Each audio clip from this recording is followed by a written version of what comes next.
One of the things, I really want to talk to you about is this idea of genetic mutations, right? And as you can imagine, a lot of patients who have just gone through the treatment for melanoma, inevitably some of the questions they have is like, what are my risks for getting another melanoma?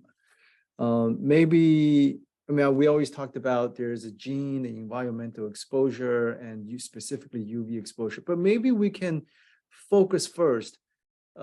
What are the individuals, what are the risk factors that Right.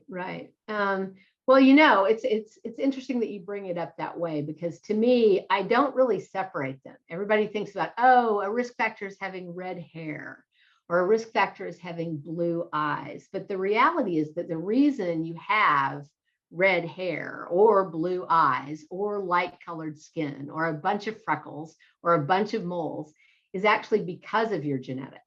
exactly? Right? Those are things that are constitutionally part of you. They're not something that the environment causes at all. They are your inherited a gene that causes you to have red hair, or two genes that have red hair. So there really isn't a distinction between them. But I just listed all of the risk factors that you're asking about, right? So if you've got red hair, blue eyes, very lightly pigmented skin, a lot of freckles, very vulnerable skin. If you burn really easily or tan really poorly, if you've got a lot of moles, if the moles that you have are larger than, there's a lot of them that are larger than a pencil eraser. If you've got the moles that look atypical, that kind of have a funny appearance to them.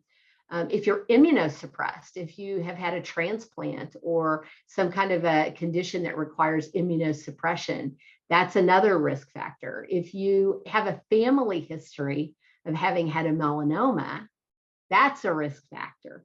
So there's, if you've had a melanoma before, so your very first example, I mean, what a great example. They want to know, now that they've had a melanoma, what's their chance of getting another one? Well, it's 9 times greater than it would have been if they've never had a melanoma, right? So all of those are risk factors.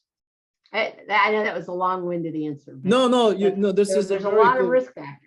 No, there's a very good way of summarizing it, right? And then also, you and I basically see patients of what we call the same phenotype individual with lots of moles, lots of atypical moles. Once you get over like certain numbers, your risk factor goes much higher. And then you have a multiple sort of family personal history melanoma, plus lots of atypical mole, plus the red hair, plus the freckles. Now every time the number just sort of stacks up against individuals.